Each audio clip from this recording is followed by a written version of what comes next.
special meeting. Chief, City Clerk, can I get a roll call, please? Thank you, Mayor. Mayor Emanuel Estrada, Here. Mayor Pro Tem Daniel Damian, Here. Councilmember Alejandra Avila, Councilmember Monica Garcia, Here. Councilmember Paul Hernandez,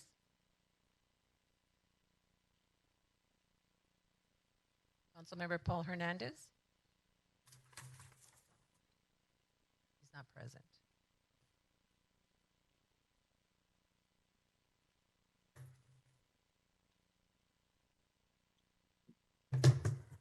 We don't know. Do we know if he's attending? No? Okay. Okay, great. That's it, Mayor. Great. Thank you for that. So at this moment, I will open up public communications. Is there anybody looking to speak?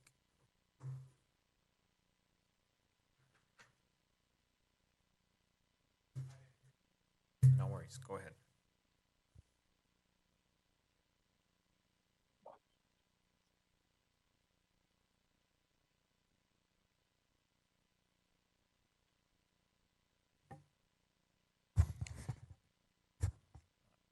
Greg Tuttle, business owner. I noticed on your special meeting tonight that Chief Lopez is going to talk about the safety over at the homeless stuff and everything. Maybe some of the questions he can answer for me and people is, has his task force been assembled yet? The other, how many officers involved? What is the training that he's going to do with these officers? Because it's obvious that the officers that are going out on calls now are untrained and do not know the proper procedure. We need to make sure that these officers are trained. We need to make sure that the response time is prompt. And I can say that one time that when I had a text messaging with the city manager and the mayor, we did get a really immediate response on the guy that was setting fire with his campsite and everything else and threatening business owners around there. And that was a very prompt deal. But then we let one guy go. He destroyed a bus center. By the time he was done the next morning, it had all been spray painted and just total clustered. So we need to make sure that these people don't get a chance to destroy our city property that we pay all these taxes for. So let's make sure that these things are done in a prompt manner and that the chief knows how to disperse this properly and the officers are trained. And I highly suggest that they get portable fingerprinting that they do in Santa Ana and Orange County area so that they know who they're talking to, because 99% of these people have no ID on them. But maybe sometimes you might catch a felon. You might catch somebody that's out on a warrant. So we need to know if these people are convicted felons and they're out running around and they should be in jail. So these portable fingerprinting works. My dad was an Orange County sheriff, and I know all about how they handled the homeless down there. And a lot of it was with fingerprinting so they could ID the people and know that these people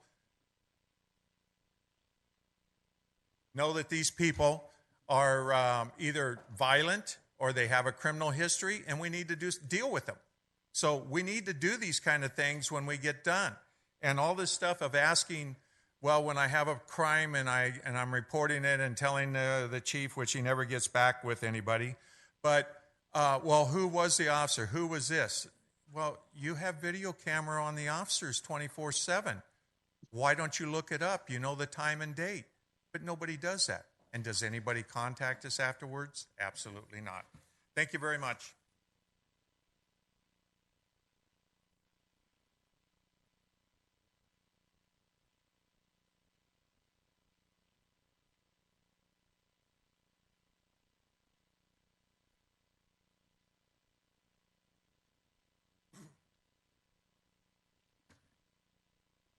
John Rios, resident. I noticed on the police department, I did confront one homeless that was laying down and sleeping the whole day, to tell you the truth, because I went in the morning and then later that afternoon. I did call it in, but somebody else called in prior to me. And one of the things I noticed that the officers, you're gonna get into a homeless person, you should put some gloves and a mask for sure, because you don't know what they're carrying or anything, where they've been or anything. So you gotta teach your officers to put some rubber gloves. It's not hard to put on, and your mask. And one of the things that the officer did do is to wake the person up, which was a female, and she just got up and just left. The officer didn't question her or anything, and that's something that, like Mr. Tuttle said, we have to really know what's out there. It is dangerous with the homeless, but we have to be a little more aggressive, to tell you the truth. I've seen too many incidents, like in Barnes Park. I see a lot of incidents over there. I had talked to many about it, to get and clear up the bushes behind the city yard right there.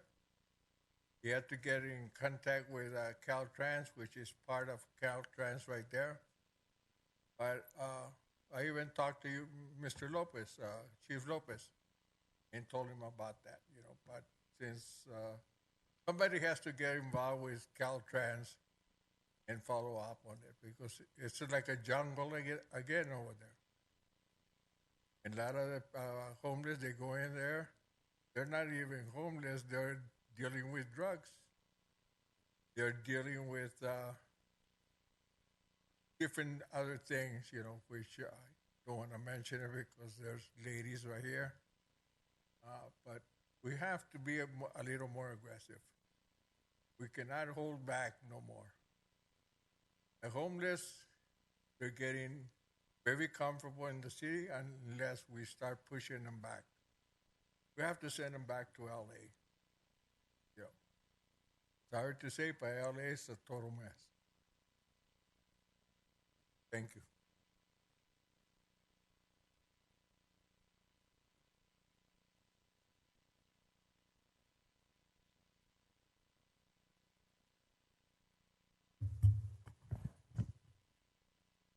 Great. Anybody else?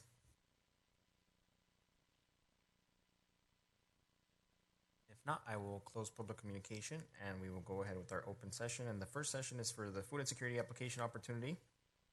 So I am going to go ahead and hand this over to Mr. Mayor, I'll go ahead and take lead on this project. Today we have Brielle Acevedo from San Gabriel Valley Regional Housing Trust Manager, as well as Nicholas Rye, San Gabriel Valley Council of Government Sustainability Manager, and myself that will give the presentation. Nicholas, would you like to start, please? Sure. Thank you so much. And good evening, council members. My name is Nicholas, and I'm the San Gabriel Valley Council of Government Sustainability Manager. I've actually been with the COG for about 3 months, but I'm helping oversee our regional programs and issues related to energy, water, waste, coyote education, wildfires, and broadband. Like was mentioned, I'm here to co-present about the food insecurity application slideshow that we have here for tonight's meeting. I'll be going over the first 9 slides, and then Manny also will go and wrap us up with the last 4. So thank you again for giving us this opportunity to present. And with that, let's get started. First slide, please.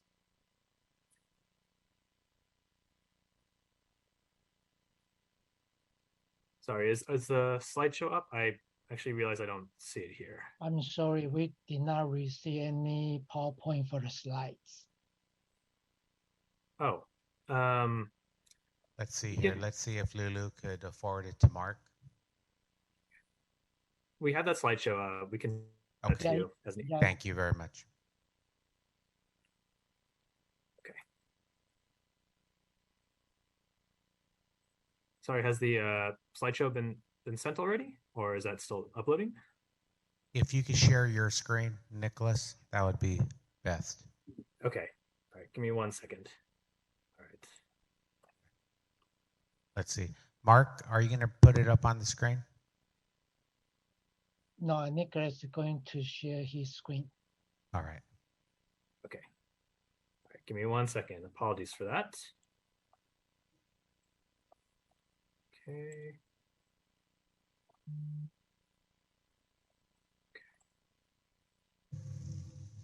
All right, give me 1 second to just prepare this.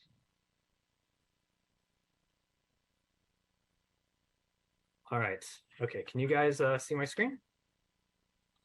Yes, we could. Okay, all right, thank you so much. So this was the first slide that I just went over. Like I introduced myself, and Manny is also gonna help with the presentation. Brielle's also in the background too if there's any other questions. So I guess with that, let's begin.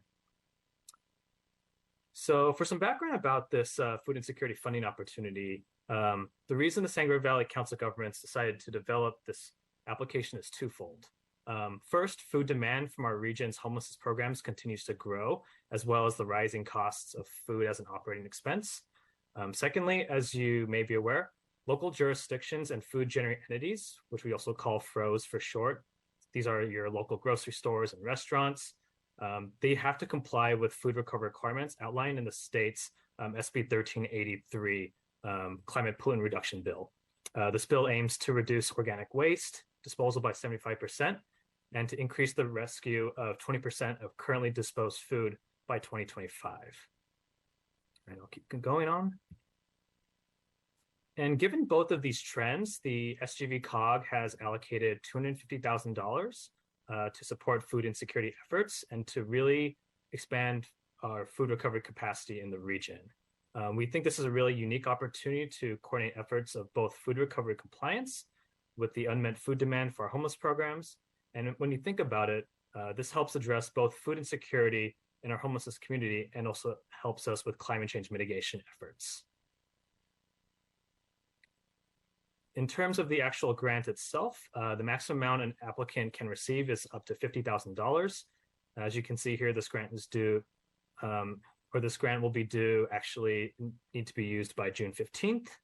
And for eligible applicants, it's pretty flexible, but it's open to local jurisdictions, nonprofit organizations, as well as service providers. I'll go to the next slide. So the slide highlights here the criteria of how, in regards to grant eligible activities, there are multiple activities listed here that the grant can cover. And this includes all these things listed here, whether it's staff time, food preparation and storage, construction and permitting costs, and even job training, amongst others. And this slide highlights here the scoring criteria of how applications will be scored. So note that there are also 4 categories listed here that you should be considering when applying for the application. And as you can see here from this slide, this is the current site plan that the COG and Baldwin Park have been working on with one of our homeless shelters.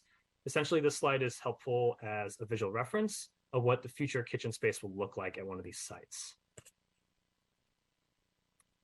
And with this slide here, here's a short list of what equipment we're looking to install. And these equipment will be helpful for collecting, preparing, and also storing different types of food for our homeless building sites. And this concludes my part of the presentation, and I'll turn it over to Manny to go over the last 4 slides. Manny, go ahead, and I can help navigate. Thank you, Nicholas. In regards to, next slide, thank you, potential benefits for Baldwin Park, Esperanza Villa, and Serenity Homes, in terms of taking a holistic approach to treating the family, there is an opportunity in regards to increased job opportunities for tiny home residents. All those 25 individuals are adults. A commercial kitchen could allow for food service training and certification for tiny home residents. So please keep in mind that is a growing industry in terms of food preparation. Similar programs include County of Los Angeles Nutrition and Physical Activity Program and San Francisco. Both programs are considered cutting edge in regards to increased compliance with SB 1383. The City of Baldwin Park is working with the Sangre Valley Council of Governments to identify food recovery opportunities to comply with SB 1383. Serenity Homes' existing unused structure with a kitchen could be utilized as a mini hub for food recovery.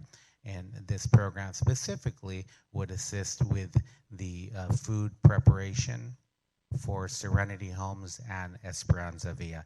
Next slide, please.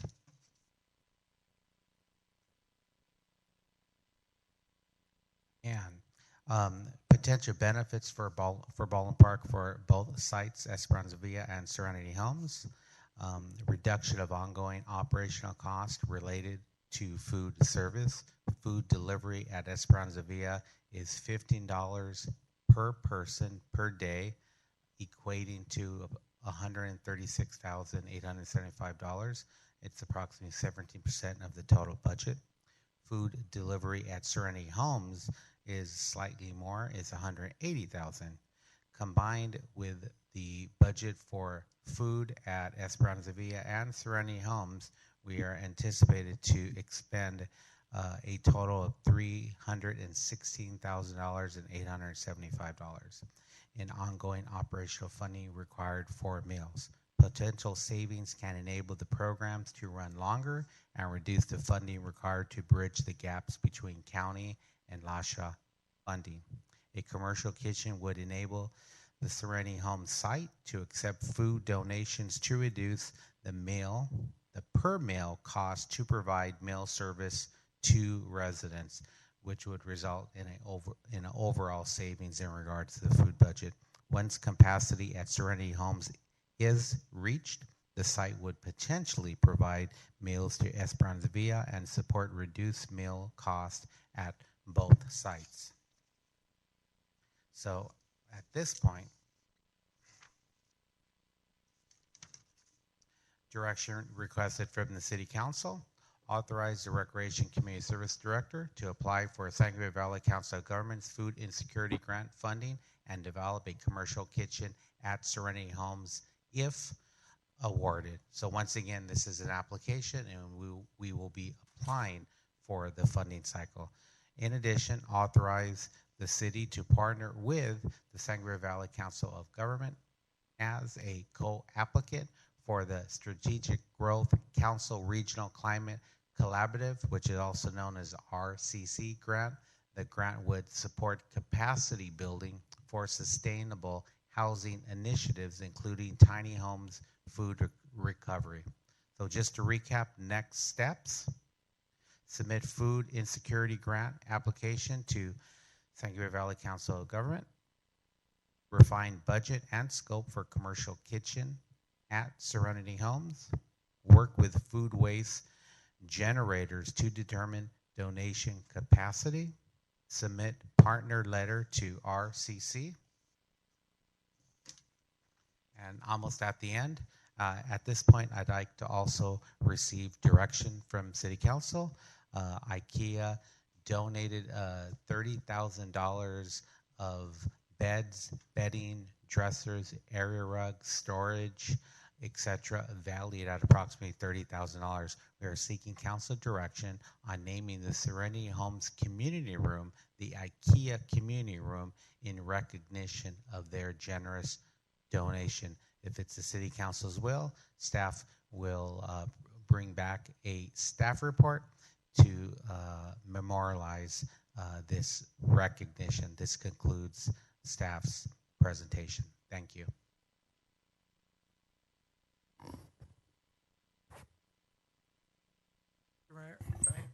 Yes, Councilmember Hernandez. Thank you. Thank you very much. Appreciate the report and so forth. It sounds like a great opportunity, especially on the job training part. My only concern would be on the IKEA donation. My thing would be is to thank them. What's the IKEA community room? What is exactly that aspect? It is basically a lounge area, a TV room, and an area where they could eat some meals. Sound about right, Sam? Okay. Yes. Okay. A homework area and just a common space for the families. Perfect. Okay. I'm fine with that. You know, again, just looking at our city naming policy, I want to make sure that we're following that process. So if we can go through that, that'd be fine. And if we need to modify our naming city policy to adopt this IKEA community room, I'm certainly open to doing so at our next meeting when that when that's brought to us at the same time.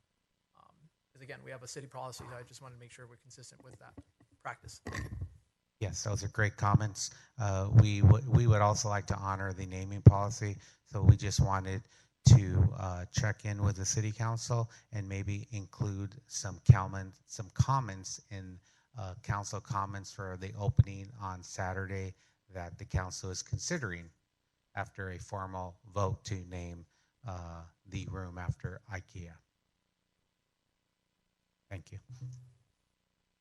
Okay. Yeah, that's fine with me as well. I think that's great. And I think it's really neat that IKEA really stepped up and helped us furnish the whole project. I think it's kind of a pretty big deal. I don't know if any other council members have any questions, comments. Just a short comment. Thank you, Manny, for that presentation. I think it's a great idea that we do provide the community kitchen since we already have the facility. It would be cost saving to us. The grant would definitely be welcome if we happen to get that. I was at the site today and got to see IKEA's donation. I was very surprised of all the items that they donated and how beautiful the homes are coming along. So yes, let's follow the process for naming and let's move forward with that.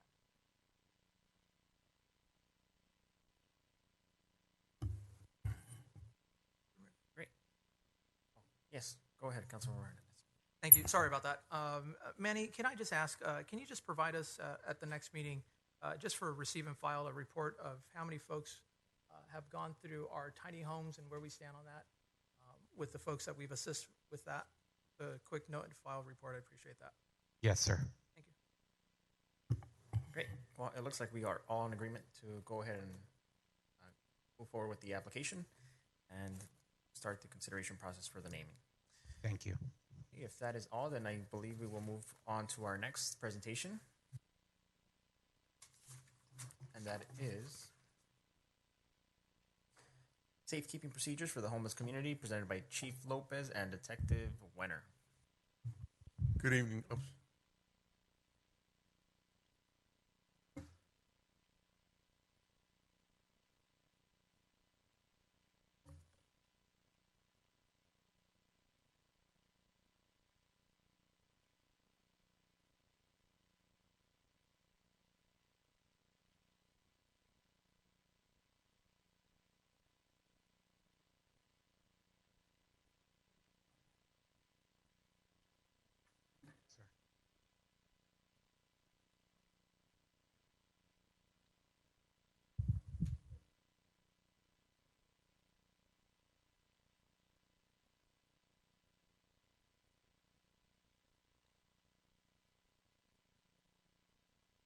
Good evening, council members and department directors. So my name is Detective Winter, and I've been asked to come here to kind of provide a little bit of education for our council members as well as city staff as well as the community. So we've put together this presentation in the interest of transparency and what some of our challenges are for the police department specifically regarding our homeless issue within the city. With that said, we have made great strides. I've been involved with the homeless in Baldwin Park probably for the last 8 to 9 years. I'm very familiar with all of them. And within the last 2 years, we've made some great strides towards resolving the issue. But one of the words that you'll hear me use a lot tonight is balance. We've made great strides with the tiny homes. We've made great strides with the outreach. So with that said, we want to try to find a balance as a police department as well for addressing the individuals who may not want the help or are refusing to get the help. But there are some challenges with that. So I have a handout because some of my transitions on my presentation may be a little bit off. So if I lose you, I don't want to do death by PowerPoint. So if you guys have any questions during the process, please stop me and ask, and I'll be happy to clarify anything. Next slide. So before I kind of get into some of the challenges, I wanted to talk about the different spectrums and different types of homelessness. So, and this is going to be per HUD. So the first is going to be transitional imminent risk homeless. It's going to be the state of homelessness that's a result of a major life change or catastrophic event, resulting in people being unhoused for less than a year. It includes individuals and families who will imminently lose their housing, including housing they own or rent. Usually when they experience transitional homelessness, they may enter some type of transitional housing program for a limited time. They may also sleep in their cars or outside. But oftentimes people experiencing transitional homeless still have jobs but cannot afford the housing or other expenses. In meeting with Eureka from Community Services and working kind of with some of our resources, I believe that this is primarily the group that our Community Services Department has done such a great job thus far in assisting and providing resources for. Second tier is going to be our hidden homeless, which sometimes we kind of forget. These are individuals who live with others temporarily without a permanent home, otherwise known as kind of couch surfing. They lack access to housing support resources and cannot be identified, and they're often hidden from the statistics that we gather during the Great Count and all the other things that we do to kind of try to keep a track of what the population is. Next slide. The third and one that we probably address the most as a police department is the literal or chronically homeless. These are individuals or families who lack a fixed, regular, and adequate nighttime residence that is a public or private place not meant for human habitation. These are individuals who have been chronically homeless for more than a year, common to have a certain disability, mental health condition, addiction, or other debilitating condition that restrict their ability to address their own homelessness. So whether it's causing them to refuse services or it's causing them to remain homeless, it's usually one of those factors that factors in. It is, again, it's very common for them to refuse services or they deny any outreach assistance. Police calls are generated due to associated encampments or individuals causing disturbance at all hours and on all days. Next slide. So some of the statistics, which you kind of already know, 2019, our county count was 49,521. Next slide. You can go ahead and go through all the numbers. So in 2021, there was no count due to the pandemic, and in 2022, our homeless in LA County rose to 69,144. So it's an increase of 4.1% since 2020. So how does that relate to our city specifically? Next slide. So our count in 2016 was 113, 2017, 143, 2018, 288, 2019, 263, and 2020, 556. I personally have been involved with all of those counts. 2022, we've seen the decrease down to 275. But the significant point is, how does that affect our city? How do we compare to other cities in our area? And if you see, Irwindale's at 213, West Covina's at 112, Azusa is at 220, and Almani is at 230. So we're still leading this area for the amount of populated homeless within our city. That's per LASA. So how does this affect the police department? I'm sorry, just 1 second. Can we go back to the slide before, if that's okay? Yes, sir. I just want to point out the 2020 number of 556. That number, not only my belief, but also the belief of our staff. We try to work with LASA to make them aware that they had some possible miscounting. And unfortunately, even with staff's effort and the relationship that we have with them, we're not able to be successful in that sense. We had several tracks during the homeless count that particular evening. Not saying that it was malicious, more than anything else, I think it was more of an error, in which we had several census tracts, two primarily, I think it was three at max, that had an abundant number of homeless individuals being counted. And unfortunately, when we went the next day or that same night, we couldn't confirm that. And so what we did moving forward for our last count, with the work of our staff, with Sam and others, we actually did our own in-house tracking system to make sure that we wouldn't have the same duplicate issue when the next time it count. So the number, as you're talking about for 2022, I honestly believe it's probably closer to 300, because again, we're not counting everyone. But I would say that's more in line with what we have in this year, and also even in 2020, and then also in possibly 2021. Yeah, yes, I agree. It's definitely more consistent with the rise, not only within our county, but the consistency and rise throughout the years. Because 556 is a big jump, but again, that was kind of the official count. Right, And I understand that was their count. Right, no, I agree. But I guess my takeaway from this is that we obviously, for this area, we're still the most. Right. Thank you. No worries. Next slide, please. So, looking at how this affects our department as a whole, in 2021, our 4-month average for May, June, July, and August in 2021 was 64 calls for service. And that was regarding any citizen who reported a call that involved a transient or homeless. It was a keyword hit. So anytime a citizen would call in and report something and use the word transient or homeless to describe the individual, we averaged about 64 calls per service within a 4-month period. That didn't include any fire assists or self-initiated stops that our officers may do. This is strictly citizens calling in and what their perception of the individual was. Next slide.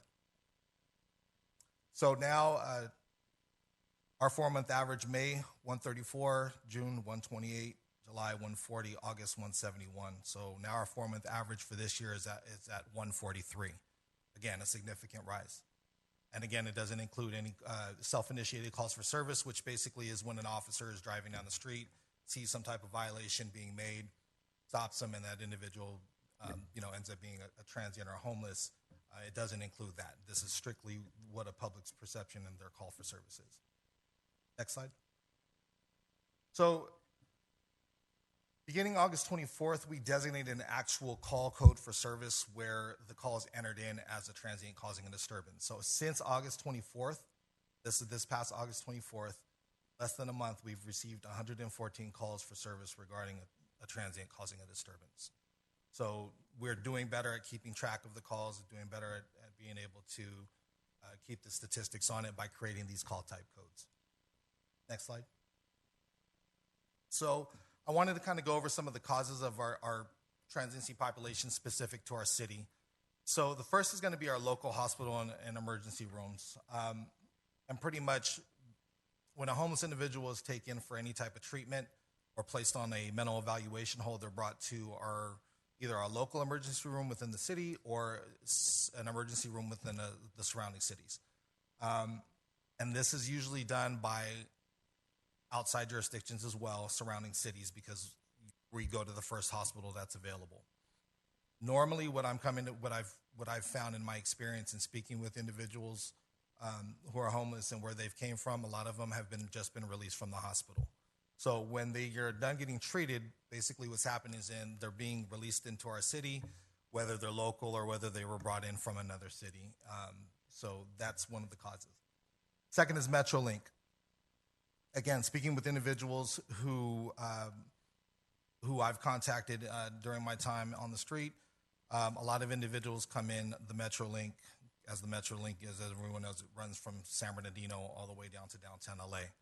So often the MetroLink, they're not checking for tickets, so they'll get on, and then whenever they see the conductor coming to collect tickets, they'll get off in whatever city they're getting off in.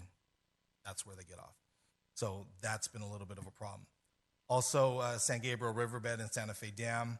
I'll have some slides in just a moment, kind of showing what the issue is down there and why that's kind of affecting us. So, as everyone knows, the riverbed runs quite a few miles. So it's almost used as a thoroughway for individuals who are staying near the Santa Fe Dam or south of Valley. There's a pretty large encampment. Next, also, this may be a little bit resolved at the time. Grand Park Inn was currently housing homeless individuals from Los Angeles through the HOPIX program, which they no longer are doing. However, they still are subscribing to the Veterans of America, and I believe they're shopping around for another nonprofit that they can house homeless individuals in. These are not individuals who are local or exclusive to Baldwin Park. These are individuals who are being brought in by the nonprofit from other areas. And then we also have Exodus Transitional Housing, or formerly the Motel 6, which one of the other things that I'm kind of aware of is that they're going through the process of remodeling. So right now they're in the process of relocating all their residents from that hotel. And then also there's challenges with our enforcement due to our staffing, budget, resource coordination, and LADA, that's Los Angeles District Attorney filing, their current filing policies, which now we'll kind of get into the specifics of each. Next slide, please. So normally, California penal codes that are available to us are the following. So 647E is going to be an illegal encampment, temporary shelter, tent. 647F, public intoxication. 647C, Charles, is obstructing or blocking a sidewalk or street. 415 is disturbing the peace. Or another one that's also commonly found is 11377, 11364. That's possession of a controlled substance or paraphernalia. I think there's one more if you can move forward, please. Also, the biggest one is the 602, which is trespass. So normally these penal codes are in place for us to use for any type of enforcement. And when I'm saying enforcement, these are individuals who may be refusing to leave, blocking a sidewalk. It doesn't give us the opportunity to clean up an encampment that's visible to everyone. However, next slide. There has since been a Ninth Circuit court decision, Martin versus Boise. So basically, it's a ruling, the Ninth Circuit ruled that it's unconstitutional for the city to prosecute homeless people for camping in public when they had nowhere else to go. So what that means for us is if we don't provide shelter beds or housing such as tiny homes or Esperanza Village and have beds available for them, we can't enforce any type of illegal camping codes or blocking sidewalk codes, anything that relates to them residing in a public area. So in addition to that, Los Angeles County District Attorney Special Directive 2007. So this is basically a special directive given by the Los Angeles District Attorney's Office regarding homelessness, and it reads, minimize charging misdemeanors and shall not charge loitering, trespassing, prostitution, or other misdemeanors associated with poverty, mental illness, or homelessness. So in addition to that, any fines issued for violations are to be waived for people experiencing homelessness. So basically, if they're given a citation or they're held accountable to show up for any type of violation, they're not even getting any type of fine. So BPMCs is Baldwin Park Municipal Codes. Yes, they are present to use in addition to the penal codes. However, right now, we don't have a city attorney in place to prosecute those, which we would also need the district attorney's approval on, as well as kind of make sure that they're in line with all of the case law that's associated with homelessness, and it's changing very rapidly every day. Next slide.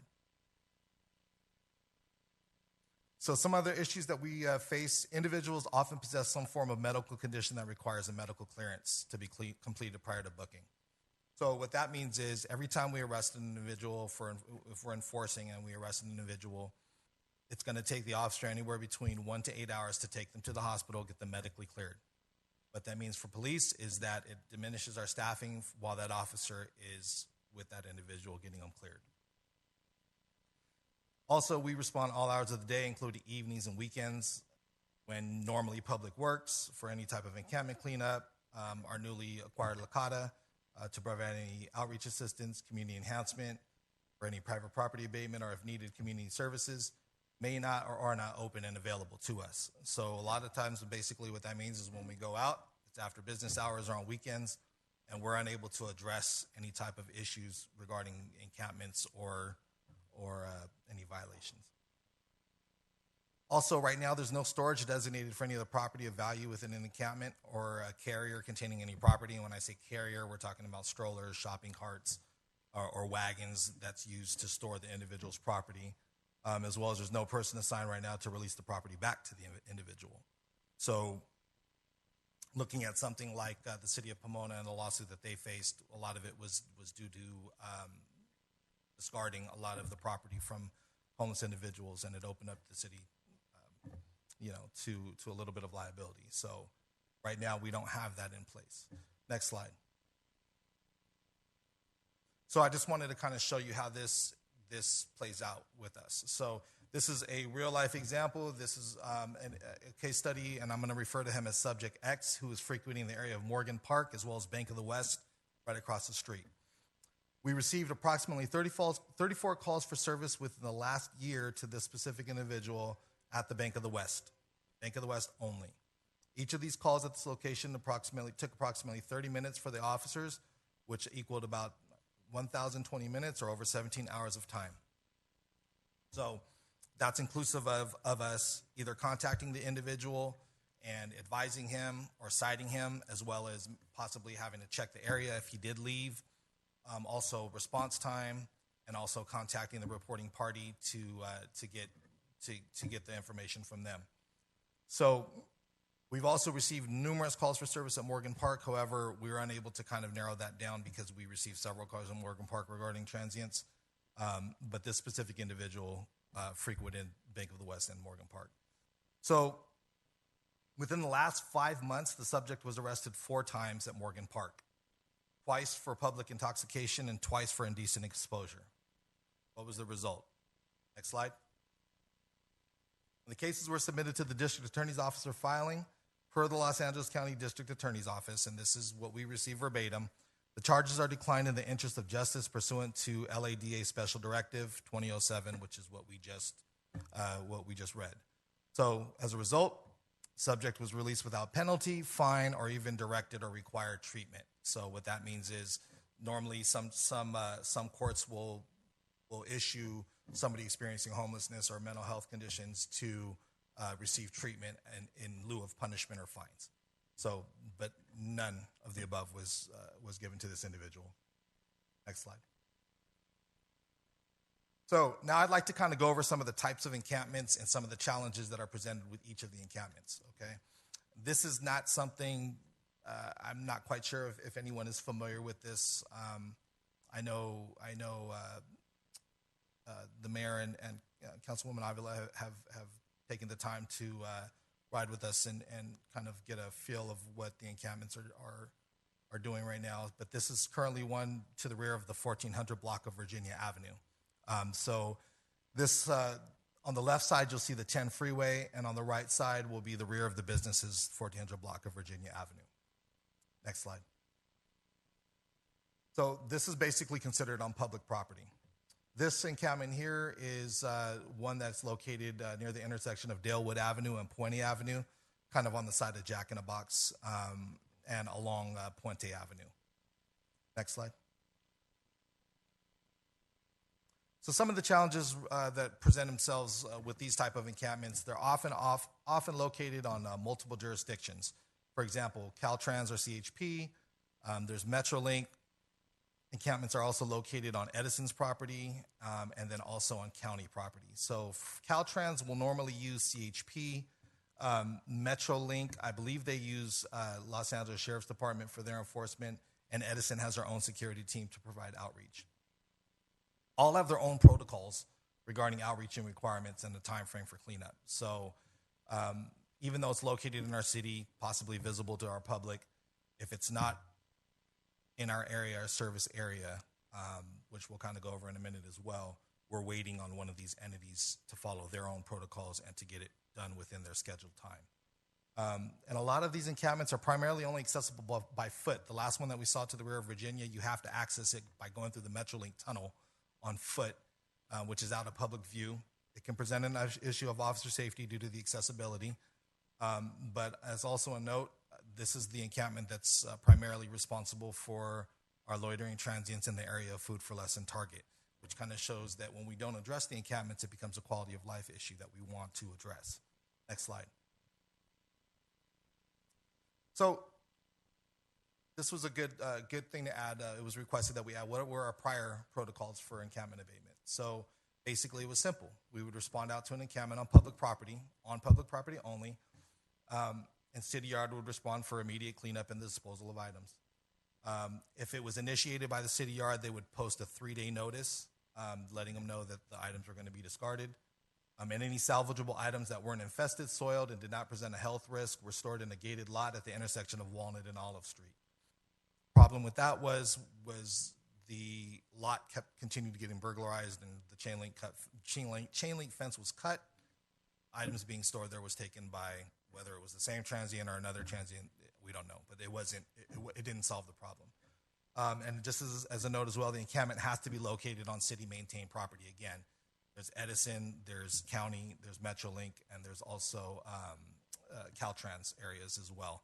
So if it's on any of those areas, we won't respond out. And in addition to that, finally, there was no notification made to community service for any type of outreach. This is where we were years ago. We've progressed to the next slide, please. what our current protocols are. We will respond out to or report an encampment on public property. City Yard then cannot respond for immediate cleanup. What they have to do is they have to notify community services for outreach to begin. So I believe our established time frame, which we've just recently established, is going to be 14 days. So what that means is we have to wait for outreach to begin to post our sign for 14 days. So our 14 days cannot start until that outreach is done. Outreach is done, the sign gets posted, and then we have 14 days from there to schedule a cleanup. Any salvageable items that aren't infested, soiled, and don't present a health risk they're currently stored in dumpster containers at the city maintenance yard. Again, with nobody really there assigned to release them or inventory them. Next slide. Now, the next type of encampment is what I believe to be the majority of our issues, or the majority of our encampments, or those are encampments on private property. This particular one was located in the area of Baldwin Park Boulevard and Francisquito Avenue to the rear of a dental office and Yum Yum Donuts. Next slide. This is the other one that's also next to Yum Yum Donuts, next to 31 Flavors. There's actually an encampment in there. Next slide. So some of the challenges, they present different challenges when they're on private property versus public property. So first of all, we can enforce on private property. However, it requires a private property person's arrest form for us to make any type of arrest for trespassing. Often the owners are not willing to sign and or even allow the transients to stay on the property. So, and I have dairy in parentheses there. The reason why I have that there is because, as an example, we have a dairy within our city who was utilizing some of the homeless population to provide, for lack of a better word, security, overnight security at his dairy. So what that turned into was the individual who he allowed there was allowing others to stay there, and as a result, a huge encampment grew to the rear of the dairy. Often the owners and the property managers are not local, or they don't reside at the location, and the owner and property managers are uninformed regarding encampment cleanup. So when I'm saying uninformed, as an example, we have a little bit of an encampment to the rear. We have an encampment to the rear of the 99-cent store in El Super. That property manager did perform a cleanup. However, what happened was it was a little bit ineffective, as the person that they hired to do the cleanup dumped the encampment in trash bins at the same location. So homeless left for about an hour while the cleanup occurred. Homeless came back after everybody left, pulled their stuff out of the trash cans, and now their encampment continues to exist.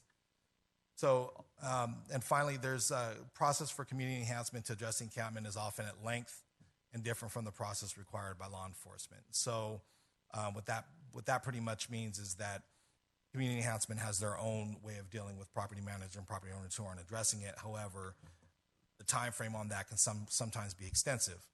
And the more extensive it is, the more opportunity the encampment has to grow, and the cleanup for the encampment becomes more severe. Next slide, please. So, using a model that works, this is currently the Walnut Creek wash beneath the Cloverleaf Bridge. Okay, so this is a case exemplar I wanted to give everyone. This is going to be the San Gabriel Riverbed project that we recently had an opportunity to work in. Next slide. I'll just show some pictures here. This is going to be beneath the 10 freeway within the riverbed, just one tunnel. And I believe there's going to be a total of, 6 or 7 tunnels that run the length of the riverbed beneath the 10 freeway. This is one. Next slide. This is also this is going to be beneath the 605 freeway in the Walnut Creek Wash. Next slide. This is also on the other side of the 10 freeway, looking on it'd be on the north side of the 10 freeway, looking into the tunnel. Just a little bit of history with this particular encampment. There's 3 generations of family members that live just within this encampment. One family. I've known them for quite some time, and they've went from place to place, but this is kind of where they've settled now. And it consists of 3 generations of families. Next slide. It's another under one of the other tunnels beneath the 10 freeway. So that individual is digging additional tunnels. As you can see, it's pretty deep. Next slide. So in addition to people being down there, there was also some vehicles, abandoned vehicles, burned vehicles, stripped vehicles, motorcycles, etc. Next slide. So going over the case, in August, Baldwin Park Police, we partnered with Los Angeles County Sheriff's Department, their homeless outreach team and enforcement team to address the ongoing problem within the San Gabriel Riverbed, beneath the 10 freeway and beneath the Cloverleaf Bridge, future side of our bike path. We successfully cleaned the encampments underneath the Interstate 10 freeway and along the Walnut Creek Wash within 2 weeks. During the 2 weeks, approximately 25 to 30 individuals were contacted in the encampments, 2 of which immediately accepted housing services and were taken to shelters, and 2 of which accepted immediate mental health services and were taken voluntarily to treatment centers. In addition to that, we recovered and removed 5 stolen vehicles and an additional abandoned vehicle. All encampments were successfully abated within 2 weeks. Next slide. That's the result. Next slide. So why was this successful? There was a dedicated team consisting of law enforcement, outreach, which was LASA for this project, which was LASA, mental health services, which was LA County Department of Mental Health, and LA County Public Works. All of the entities were at the location at the same time, alleviating any miscommunication, time lapse due to coordination efforts, or time for each individual entity to respond. All entities were working towards an established and specific goal rather than duplicating efforts. So going back to what I was saying about the encampments and outreach, and we're not able to post until the first day of outreach is made. A lot of times that outreach is made several days later, if not weeks later. With this, outreach was done that same day that City Works was with us. Outreach was made the same day that the Sheriff's Department was with us, that we were there. And we were able to post as soon as the first day that we went there. The team had an established time frame, which was 14 days in which to provide outreach, post signage, and to schedule any special needs, whether we needed a hazmat team, call out Caltrans, and in the interest of minimizing the risk of any liability. The team had the necessary equipment, such as off-road vehicles, to efficiently navigate the riverbed terrain, bike paths, and riverbed slopes, as well as tractor loaders and refuse bins. The team was committed to enforcement and confident to effect an arrest if needed should any individuals refuse to leave. However, I will tell you one of the other successful parts of this was that when you perform outreach the way that we did and communicate the way that we did over the 2-week period, there's very few people who will argue with you. A lot of the individuals down there admittedly were like, yes, I procrastinated, yes, I waited, yes, I didn't want the services, so now I understand that it's time to go. So we didn't have to arrest anybody, but we were able to move everybody out successfully to the riverbed while still providing services. And then obviously understanding that the issue will recur if regular enforcement is not consistent. And this is one of the things that we're trying to improve on. Next slide. So some challenges versus solutions. Martin versus Boise, we kind of went over that. We need to provide shelter beds, or they need to be provided or designated in order for us to enforce any type of homeless-related laws. The ability for enforcement, obviously staffing, PD staffing, time, resources, funding, vehicles that are needed for riverbed and or the bike paths. Because right now, it's not effective for us to use our normal patrol vehicles to navigate the terrain in those areas, and some of the out of sight areas, such as the one along the Metrolink. Encampment cleanup. We need more access to city yard and storage hours that are after hours, because we deal with a lot of these individuals and we deal with a lot of encampments either after hours or on the weekends.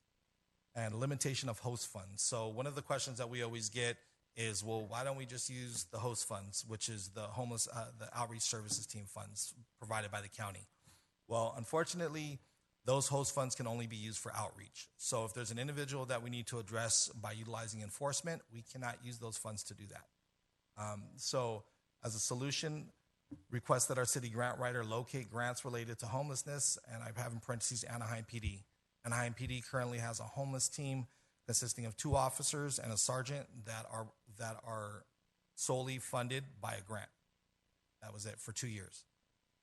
No additional funds are needed. It's not it's the staffing budget is not needed. It's solely a grant that their grant writer had located for them. So, and also to possibly create a homeless encampment response and outreach team, or what I like to refer to as HERO, to respond to encampments causing quality of life issues for our residents. So again, we're doing a great job with the outreach that we're doing, but we just need to do a little bit of a better job finding some balance. Next slide, please. We kind of addressed this, the storage of property and personal belongings. I know that we've visited this years prior regarding the purchase of a storage facility. At that time, it was a storage container or some type of secure designated area. One of the other solutions that in my research I found was effective for other cities was that they provided storage vouchers. Why this is important is because a lot of times individuals who are homeless will refuse services or not take advantage of services because they're scared to leave their belongings behind. Okay, they don't want to lose them. They don't want them to be stolen. So a model that kind of worked for some other cities was to provide them with storage vouchers where they can store their items, given the caveat that they are continuing and receiving services. Once those services are not being given any longer, they lose the right to the storage facility and they're unable to store their items there. Enforcement of laws, we went over the municipal codes. We have the municipal codes in place. However, a city attorney would be needed again to prosecute them and to ensure that they align with some of the homeless-related case law that's out right now. But also to assess locations for abatement, for the abatement process, some of those shopping centers and private property shopping centers that aren't being addressed by the owners and management. Also, pursue restraining orders against protecting the city from any habitual subjects that are creating disturbances or property damage. Our public works has suffered a great loss, as I personally have taken the reports for an individual who's breaking sprinklers along Pointe Avenue for quite some time. That was a lot of money for the city, and it's something that if we had someone placed to possibly pursue a restraining order, the subject had no ties to Baldwin Park at all whatsoever, but resided in this area as transient. Also, established a zero tolerance area, which is currently in progress. Mr. Saldivar has directed us to kind of begin that process, which we have, as well as signage at parks and off-ramps.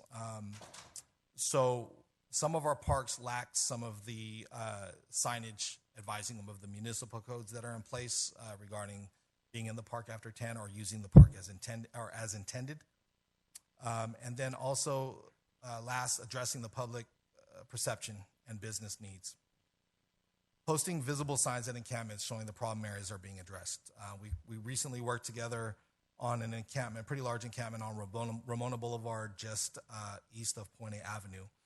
While City Yard did post signs, I believe that it would help if the signs were somewhat modified to let the community know that are passing by and seeing the encampment that outreach is being provided and the encampment is being addressed, so they know what's going on. When we were actually cleaning the encampment, we were thanked by a lot of the residents, a lot of the business owners who were passing by for addressing the problem. And then also providing education and any consultation services to businesses or property management regarding preventative measures. One of the code enforcement was involved with the dairy I had referred to earlier, but I was also requested to go out and speak with the owner, which I did. We walked the premise and we looked at ways on how we can improve, which was adding a gate for nighttime hours, adding lighting, and adding cameras, all of which he followed. So those are things that we can do to kind of provide education for our businesses and our residents. Next slide. So the challenge is limitation of outreach services available to PD. We just started Lakata. I've worked with Joshua pretty closely over the last couple weeks. But however, there are 3 days a week, 9 to 6, which is currently being paid for by the San Gabriel Valley COG. So expanding on those or supplementing the current services would help with the outreach services available to us. And then also I added CityNet because that was another entity that's available to do that as well. Next slide. And that concludes it. I'd like to open it up for any questions if anybody has anything. Mr. Mayor, could I comment just for a minute on the enforcement of laws issue that the detective brought up? So the detective is correct that we have some issues as it relates to enforcement of the Baldwin Park Municipal Code. We do have a city prosecutor. That's the law firm Jones and Mayer. And usually it would be a city prosecutor that would enforce these, not the city attorney's office. But the outside law firm Jones and Mayer, they're currently only doing enforcement as it relates to code enforcement. In fact, we have a current case involving a sign related to the car wash across the street that our city prosecutor is doing. And that is an ongoing case with our city prosecutor. They're not doing the criminal trespassing because, as the detective mentioned, the DA really doesn't want us to prosecute criminal homeless crimes, and we would have to get the DA's permission to do that if we were to ask Jones and Mayer, our city prosecutor, to do it. In addition, while I probably would not volunteer to do this, I was a city prosecutor in the city of Long Beach for a year, an assistant city prosecutor, and prosecuted assaults and robberies and other crimes. So the city attorney's office could do it, but I would, if we wanted to enforce, as the detective is talking about, which I certainly would agree to, we would probably want Jones and Mayer, our current city prosecutor, to do it. And we would have to reach out to the DA's office to get their permission and agreement to allow our current city prosecutor to be able to start enforcing those kinds of criminal statutes related to homelessness. And again, my primary reason for addressing that is so often there's a misconception that we can just tell them to move along, and they move along. There's a misconception that we can just arrest them and just throw them in jail and then they're made to get treatment. It's just not where we're at right now, and there's other steps that we can take. Of course, it took someone to tell me, we can't arrest our way out of the problem, and especially now with the limitations and challenges that we have. So part of the reason why I'm up here is to provide that education so people know what our challenges are, not only as a police department, but as a city and as a community. Great. Any questions from council? I have a comment. Go ahead. First of all, thank you so much for that report. It was very thorough. Those pictures that you showed us are actually encampments that I've seen, probably the mayor as well. It is a very difficult situation. I've seen the way you've dealt with the homeless. You have a very good way of approaching and respecting them, and I see how much they respect you as well. And I think that's very important.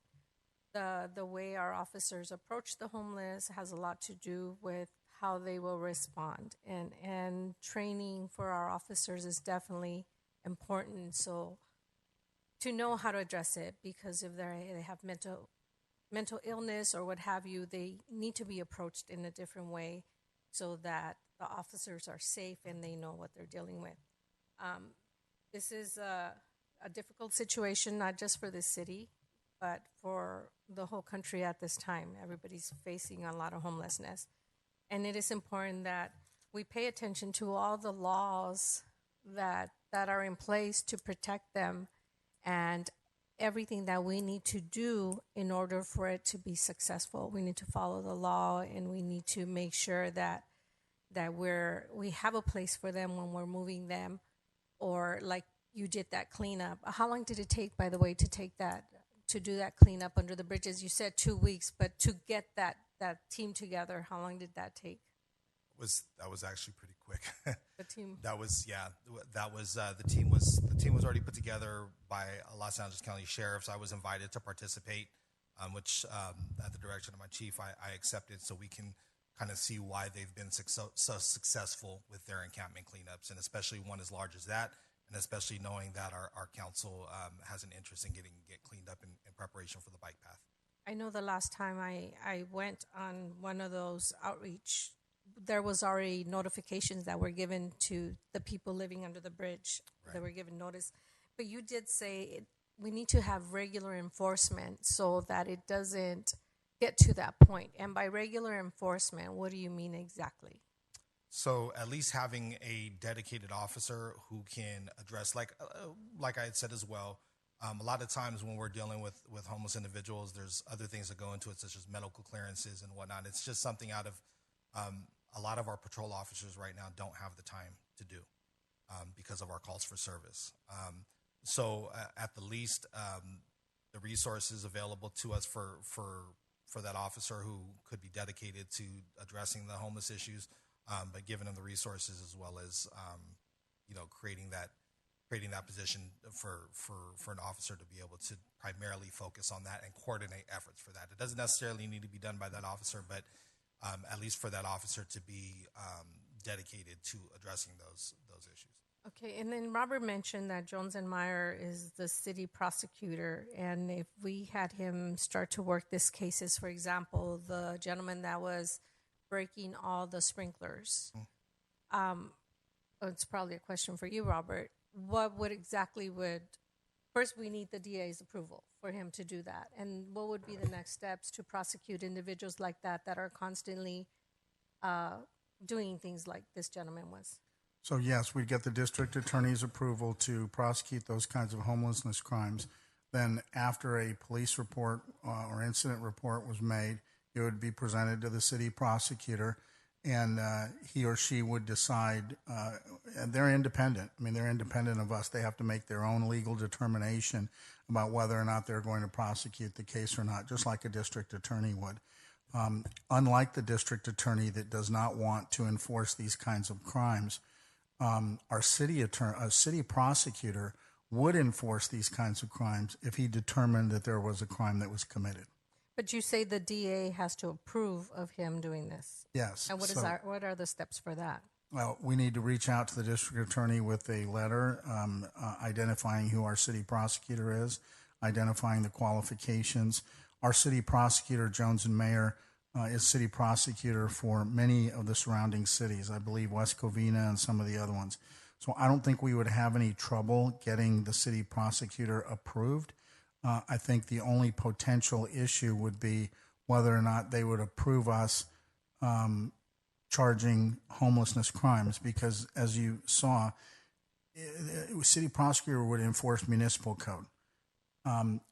When the police go out and they can cite these penal codes, trespassing, all these other things, if they submit it to the district attorney, they're the ones that enforce those kinds of codes. Mm-hmm. But they don't enforce those kinds of codes as it relates to homelessness. So this, in a way, is going around them, right? So instead of asking the district attorney to enforce penal code, we're going to be asking a city prosecutor to enforce municipal code. And it may be that the district attorney will not want us to be doing that as it relates to our municipal code. And so there may be some pushback as it relates to that. That's the only potential issue that I see. But if we have individuals vandalizing and destroying property, there's constant reports of the same person doing the same thing. Wouldn't that be already a red flag for the DA? Or is he still not prosecuting those? Well, the DA has some very, shall I say, unusual policies. I think, the police are probably well aware of that. And a lot of unpopular policies of not enforcing laws related to exactly what you're talking about. And then you have this recidivism where you get these people just coming back and doing the same thing and doing the same thing. I would hope that the kinds of acts that you're talking about would militate in favor of the district attorney allowing us to do that, since we're doing it on our own dime and we're doing it enforcing our own municipal codes, and it would not reflect upon the district attorney's office. So if they have this policy that they don't want to do that, okay, great. But, they should allow us to be able to enforce our own codes. So I'm just telling you what I'm thinking in terms of the political landscape of the DA's office. But we certainly could do that and reach out and do everything we can to get that consent from the district attorney's office to allow Jones and Mayer to, in addition to doing the enforcement of the codes and the things, our zoning enforcement, which is what they do now, to allow them to prosecute these other criminal acts as well. I feel if we already have them on board, we should utilize them to help us with this problem in our city and hopefully find a solution. And maybe once people see that, cross our fingers, that we are able to enforce these, it'll reduce some of the crime and give out a big message to those individuals creating problems in our city. Right. And I know the DA is a big issue for all of us. I agree.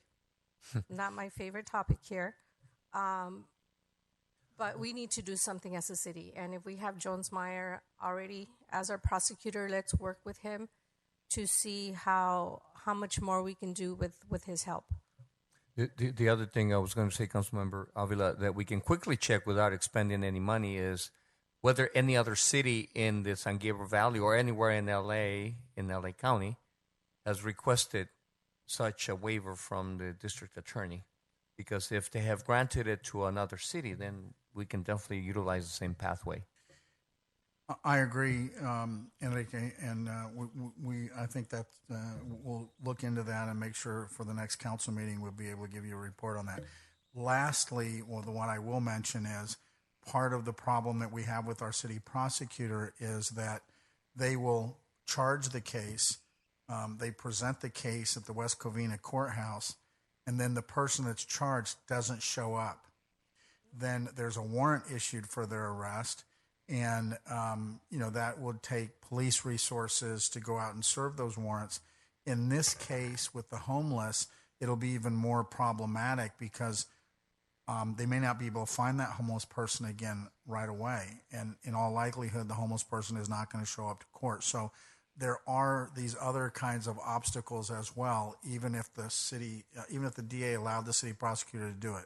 However, if we have an individual like the one that was breaking the sprinklers, that person obviously is not 100% there. They're probably going to be clueless and will make themselves visible. And at least if our police comes across them, there's already an arrest warrant for them where you can immediately prosecute, especially if once we have the funds and start putting an enforcement team together, it would just make it easier if there's already a warrant out there. And I think as an alternative as well, some other cities also have, I believe for lack of a better term, it's like homeless court, where they're, like I said, they're given some type of mandated treatment in lieu of penalties or fines. But we have to get to that point. If we have nothing to prosecute them for, nothing to cite or arrest them for, we can't even start that process. Right. So that's why we need Jones and Meyer, our city prosecutor, to help start with these processes, to help our department move forward and hopefully see some change little by little. Yes, ma'am. Thank you for that presentation. It was amazing. A lot of good information. It is important for all of us to know that a lot of times your hands are tied. And I know because I've seen all of you back there in action too, working with the homeless. And you do the best that you can with what the law allows you to do. And with the amount of people that you have working. So thank you for what you do out there. We will continue to address this issue and look for ways to help you address it while you're out there and help the individuals on the street. And I agree, it's not just arrests, but if there's individuals causing problems or harming others, they definitely should not be on the streets. That should not be allowed at any given moment. And if we need the city prosecutor's help, then we need to get on that and start it. That was all my comment. Thank you. Thank you. Great. Any other comments? If I may, Mr. Mayor, unless the Mayor Pro Tem. Again, Go ahead, Councilman. I'll go after. No, please, Mayor. I just had a question. So I want to thank Detective Winter for the presentation. A lot of information to try to digest here, but so it seems like in a lot of aspects our hands are tied to an extent. But he did mention some of the steps that we can take to try to remedy this problem sooner than later. Obviously, the zero tolerance is in the works. How do we start getting this grant writer to start writing or looking for grants to be able to provide the funding to the police department to be able to hire those homeless coordinators? Number one. Number two, the homeless encampment response team and the outreach hero team that you were referring to, would that be also funded through those grants that we would be seeking, or would that be two separate teams, or how would that work? So basically, what I referred to was kind of, and granted, I know Anaheim is a very different city in population and resources, but there are grants out there. It wasn't a county grant, it wasn't a city, it was a state grant that's accessible to anybody. But unfortunately, that's not my area of expertise. But what I'm hoping for, what I'm working toward, what I've been working towards is at one point creating a response team to encampments. That's what I was referring to. So in Anaheim's case, with their grant specifically, yes, the grant solely funded their team consisting of 2 officers and a sergeant. Perfect, 2 officers and a sergeant. And we have grant writers, right? Yes, ma'am, we do. So we need to get on those grant writers and start looking for the grants that we need here.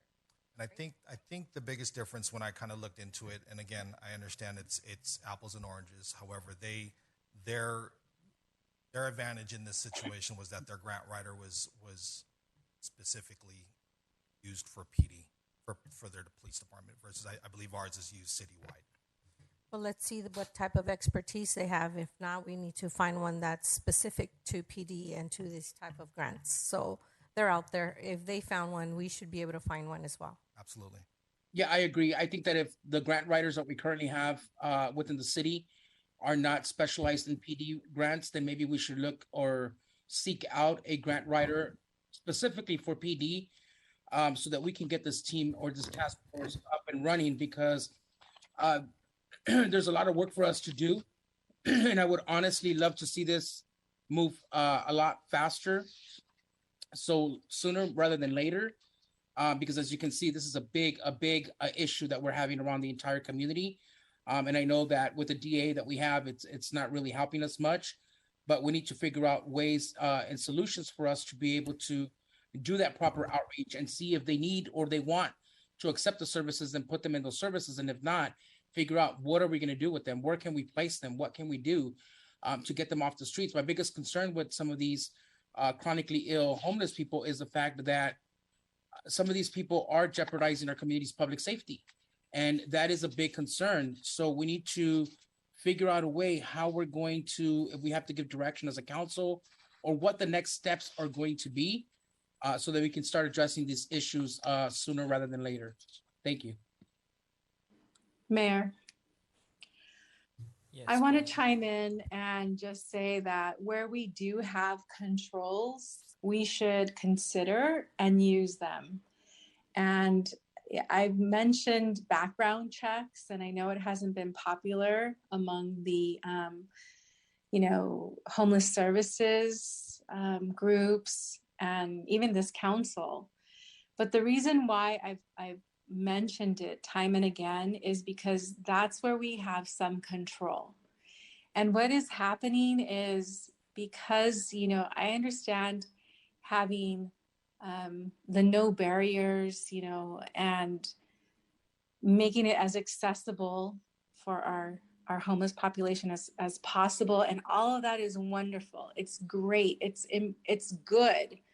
But it's like they say, no good deed goes unpunished. And so what's happening right now is we're getting people transported to our community, and they're the chronically homeless individuals that other communities just don't know what to do with.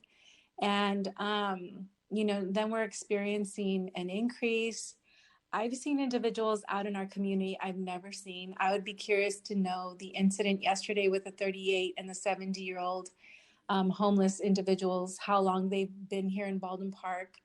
And it's not to demonize, it's not to criminalize anyone. It's simply to really be thoughtful about, what we're encouraging in our community and what we're limiting, and using those control levers wherever possible. So I would say that yes, there is a need. There will always be a need, especially for our families that are on the verge of homelessness. And we need to be thinking about, how do we prevent them from becoming homeless? Our seniors, the same thing. The cost of living is so high across California. And so, like preventative measures and all of that, is very important, but we really need to be careful about the policies that we're approving and, what we're really encouraging with those policies. So any grants that we go and seek, I would really encourage that, we try to have some controls on some background checks, because what's happening is other communities are seeing that we're pretty much open door. We're open door to, anybody that fits in the community. And that's pretty subjective, if you ask me. But the people are being transported here. They're being dropped off. In addition to the homeless population that was mentioned earlier, where they've been here for a longer period and sometimes even generations, unfortunately. So anyway, I just wanted to say that if we do seek grants or if we allocate funding, let's think about how we can build in the controls, because if we do pursue other sources of funding and it's low barrier, no barrier, we're only encouraging more. Just something to think about. Thank you. Yeah. So before you answer that, I just have to openly and publicly disagree. So, homelessness is not new to Baldwin Park. And even before tiny homes, we've been seeing more and more homeless people. And you're seeing it through the counts since, 6-8 years ago. So this has nothing to do with the tiny homes. As of now, the tiny homes still have a background check. And I don't know, Detective, but I don't know if you've seen if anybody that's staying at these tiny homes has made any sort of crime or has been involved in any of these issues that you're talking about. No, we've received minimal calls there, actually. I would like to say, just in closing, just before I go, I get both sides of the discussion. I really do. My mentality now is different than what my mentality was years ago. And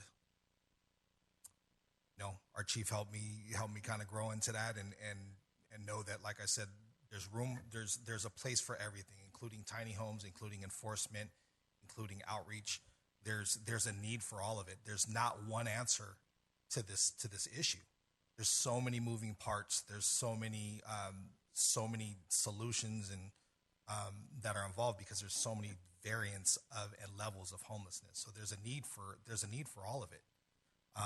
So we just want to make sure that I think our primary focus up here tonight as a police department is one issue of transparency, obviously, but as well as to provide that education so people know that our efforts are being made to the best of our ability. However, we are presented with challenges just like anybody else. But with that said, again, there's a need for every aspect of it: shelters, tiny homes, community services, police department. There's a need for it, everything. Yeah, I agree. I just don't agree with the statement regarding this idea that we're welcoming people in here when we're really not. We have a nexus. These people do not get into our services. These are specifically for Baldwin Park residents. And so it's very important that we just kind of stick to what's actually happening. And I really encourage my colleagues to go and check out these projects for themselves. I don't think all of them have been able to have that opportunity, but I do really encourage them to seek out places, talk to the people that work there, talk to the people that live there. I do personally know that the people that I've referred, we've been directed to ensure that there's a nexus to Baldwin Park. And I've seen it firsthand. I was out there with you and the sheriffs, and then I was at Esperanza. The majority of the people at Esperanza are 50 to 60 and above. I highly doubt they're the ones committing any sort of crime out here. And I just want you to know that I have also seen personally what you and your team as a police department is doing in our city. And that job is not easy, especially when there's so many laws in place that impedes for you to do certain things. But I do appreciate everything you guys are doing out there. It's not an easy task going underneath those bridges, talking to individuals, because you don't know, one minute they're okay, another minute maybe they're high or they just somewhere else that you put your life on the line, you and your team. So know that we appreciate everything that you're doing. And I know all this research that you're doing is definitely going to help us We want to make sure that the improvements that we make and the strives that we make with our homeless are being done and followed. We are following the law because we don't want to jeopardize a lawsuit or what have you. We also want to respect these individuals. Most importantly, we want to make sure that your team is safe. Your team is safe while they're doing their work, and thank you. Thank you for everything that you're doing out there, you and your team. Thank you. Thank you very much. Mayor? Yes. Go ahead. Thank you. Detective, if you mind? We're not done yet. Bear with me. I have 6 items here. Sorry. And one of them I'm going to certainly ask you for some feedback on. The first item is, again, in regards to the notices, and this is essentially direction for staff, is you talked about the partnership with our business community. I think it's very important. I agree with you that they need to be informed as to what needs to be, how they can help be part of the solution along with what we do to help them. So what I would ask is for the staff, through Ron, I believe, if we can send a letter to all of our business occupancy owners, whoever we have their business tax and so forth, license, if we can send out a letter with some information with them as to how we can help, how they can help support us. As you mentioned, you provided some fact sheets or just some information. So perhaps we can create a 2-page document or whatever the case may be with the detective, so we can send that out as soon as possible. So that would be one thing for us to do, because again, that's something that we could take action today. And again, working with them, with perhaps either your contact number or somebody, I don't want to add more work to you, but I'll get to that in a second. That could help with that, so that way we have it's a multi-pronged approach to helping solve this crisis that we see across the country in our region. So that would be item 1. The other thing is, in regards to the district attorney, I agree with Councilmember Avila. Absolutely, we need to engage our current attorney that we have on retainer. But my only suggestion and recommendation around that is to create more of a policy in which it's not for the lower tier offenses, right? Because again, I wholeheartedly agree with you that the city attorney, the DA, will just kick those out. It's not worth their time. That goes against their policy. But I think what we want to do is create our standards in which certain types of multiple incidents that are creating violence, those incidents, such as the individual that's exposing himself at the park and so forth. Those are the folks that we have to assist with. And unfortunately, if we can't assist with them, then we have to create a paper trail for prosecution and so forth. And until we get to that point, as you know, we ain't going to get anywhere with that individual. So that would be my thing, Robert, is if we can create a policy that's more strategic in the sense of what type of cases or the type of individuals that we would be presenting to the courts versus just a blanket policy, because I don't think a blanket policy would address the issues that we're challenged with, but more importantly, the officers and our residents are challenged with, because we all get the texts and calls of individuals exposing themselves not only in the parks but in other locations. So it looks like that we want to focus on multiple offenders, the same person, anything to do with violence, anything with sexual exposure, things of that nature, rather than a simple trespass or something of that nature. Correct. Just bring back what that would look like with us once you speak with others and see how that looks like, based on also what Enrique mentioned. Got it. Thank you. Okay, thank you. The other one, and then in regards to the same attorney, there might be an opportunity to offset some of the cost on that. If we have some multiple jurisdictions next to us, El Monte and whatever else, that they may be able to, want to utilize that attorney for saving some of the cost or spreading the cost around, because I suspect that they also have the similar challenges in their city. So if we can do a regional approach around that makes it, to me, it makes more sense. Again, but I think we have to have the first is the type of policy that we want to address, and then we can work with our partners and then be able to approach the DA for their stamp of approval on that. Well, in terms of the city prosecutor, so let's say we had El Monte, West Covina, and Baldwin Park. If he's working on a case for Baldwin Park He bills by the hour, and he'll charge To our just city? to Ball. So Okay. El Monte's not going to pay for part of that case, and we wouldn't pay for any of their cases. So the model usually works that you're talking about, but in this instance, it would be just billed to us. Not a problem. I was just looking for economy of scales there for us. Thank you. Cost savings. Thank you very much. And then one of the other two items here is I agree with you. I absolutely wholeheartedly agree that you need a dedicated individual. This is why we discussed about it during our budget process, and I firmly believe that you need more money and so forth.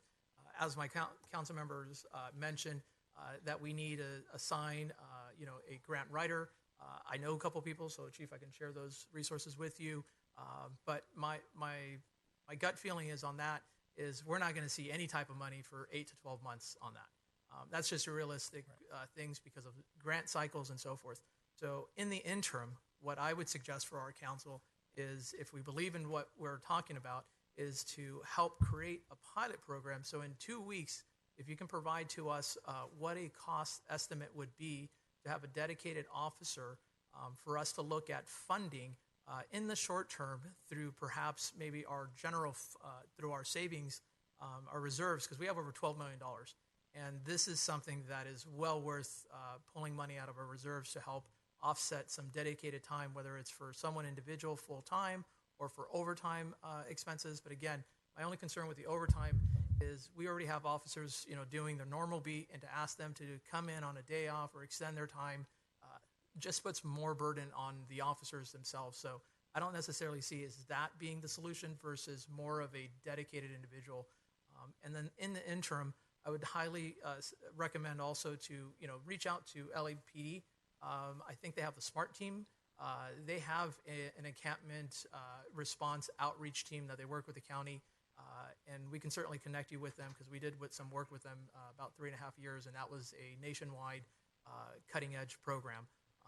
And then, of course, the last part, if I may, is the governor just recently signed the Care Courts Act. Can you just share with us and for the audience of when LA County might be seeing that type of work? Is that referring to the court program? Yes, sir. I know that the city of LA already has it in place. I don't foresee it anytime soon happening with LA County, to be honest with you. I don't. As much as I like, as much as I'd like to see that, but yeah. Not a problem. I appreciate that. Just as a reference point, I believe LA County is supposed to have their court established by 2024. Okay. So it's not soon enough. I think they're going with Long Beach and a couple others, San Francisco and a couple other counties first, to figure out the wrinkles and so forth before they fully implement it. But I think unfortunately, it's going to be till 2024. It's going to be some If time. there's a way of doing that, because again, there are some individuals that just, either the substance is controlling them and they just can't think for themselves because of those challenges. But if there's ways of looking at that, and also looking for our grants for psychiatric assistance, right? The field folks. LA just rolled out a program, or I think they've had a pilot program recently. So that might be something that we look at as we're looking towards these grant funds and so forth. Right, and just to kind of piggyback off that, we've already taken a great step in the right direction by obtaining La Cata, or LA Cata, I believe. Now it's just a matter of supplementing that, which I've already had discussions with Eureka on it and whatnot. So like I said, as of now, I kind of mentioned that they're available to us 3 days a week from like 9 in the morning till 6 in the evening. But and they're great at what they do, but there's a way to supplement that so we have more care available during most hours of the day and more days of the week. Perfect. Yeah. But with the chief and Eureka and Manny, if you could just come back with a report of what that wish list would look like. Not to say you're going to get it, but at least it gives us a framework and also the time frame in which we can implement a pilot program as we're looking for some of these grant funds that will come in hopefully sometime next year or earlier if possible. Sure. Thank you. Mayor, if I may. As you can see, that it's quite extensive, the issues that we're dealing with as a law enforcement agency. And then, the partners here that are sitting next to me, they're also deep involved in the process that we're dealing with on a daily basis. one of the things that I wanted to highlight is the fact that we are working towards with Eurico and Manny as far as a crisis response team that's in the works in the next maybe month or so. We're putting that together. So there is things that we're already working on.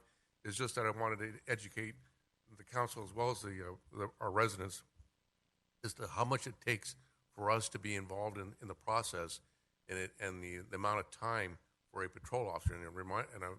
Again, we're working our guys constantly, overtime and those kind of things. So I've already looked at to dedicating an officer to this issue. Again, it's a matter of number of people we have. That I have to pull somebody from patrol to actually do this for us. It's gonna cost me a little bit, but again, as far as manpower, but I think if I can get on the ground level of doing these things, we'll get a head start on these things. So, thank you for your support. But I just wanted to, like I said, it's more than what the public perception is as far as what we can do now. And back in the day, you could ask people to move on, but now if there's requirements by the state, there's requirements by the federal law for us to make sure that we're providing services and those kind of things. I want to be sure that we're proactive in that process, but also making sure that we're taking care of our community as well. Thank you.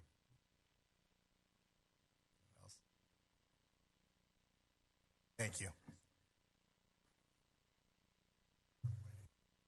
Okay, so we are going to go ahead and move to closed session.